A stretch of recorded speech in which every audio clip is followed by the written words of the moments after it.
And with me, of course, Michael Jackson and Lisa Marie Presley. Welcome to Primetime. Glad you're here.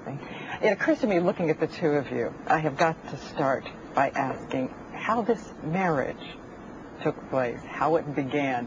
Let me guess that it was not over miniature golf and a hot dog someplace.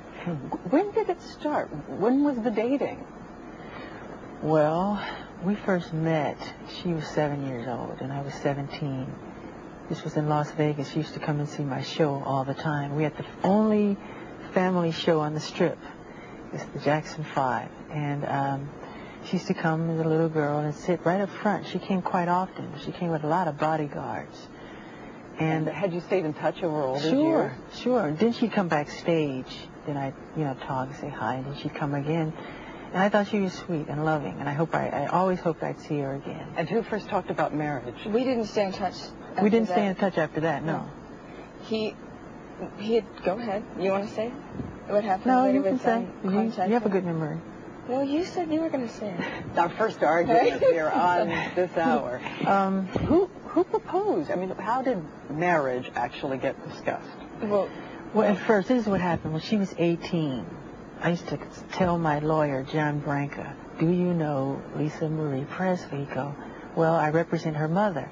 I go, well, can you get in touch with her? Because I think she's really cute. He'd laugh every time.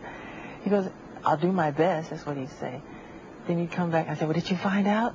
He said, no, there's nothing. So I would worry him about this all the time.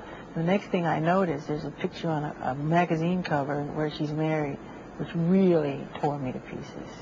And then, because I felt that was supposed to be me. I really did. And what was the countdown to your marriage? Tell me who said the word marriage first. I did. He did. I did. When? Where? When? On Where? the telephone. Yeah, on the telephone. He first asked me. When? We were dating now for 4 months. Right? 4 months? I don't remember.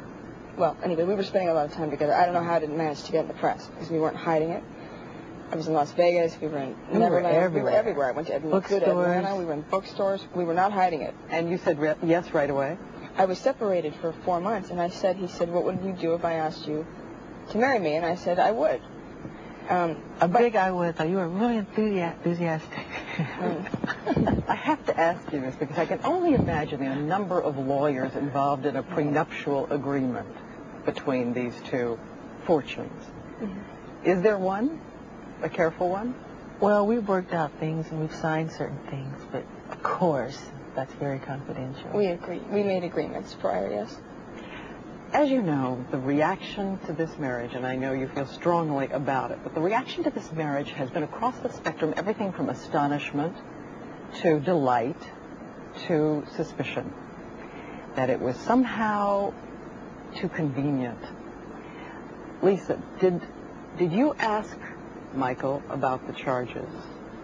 Did the two of you talk about the impact of the marriage on the allegations?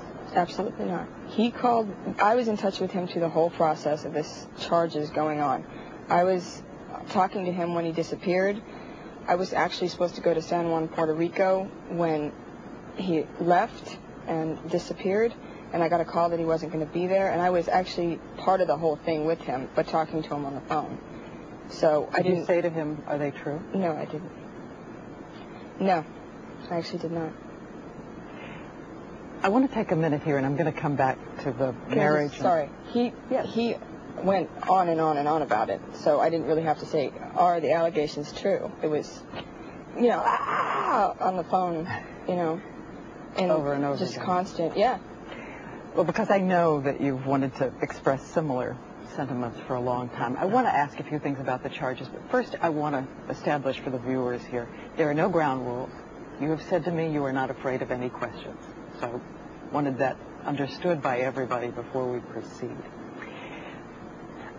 I think I want to begin by making sure that the terms are clear. You have said that you would never harm a child. I want to be specific as I can. Did you ever, as this young boy said you did you ever sexually engage, fondle, have sexual contact with this child or any other child? Never, ever. I could never harm a child or anyone. It's not in my heart. It's not who I am. And it's not what I'm not even interested in that. And what do you think should be done to someone who does that? To someone who does that, what I think it should be done, gee, I think they need help.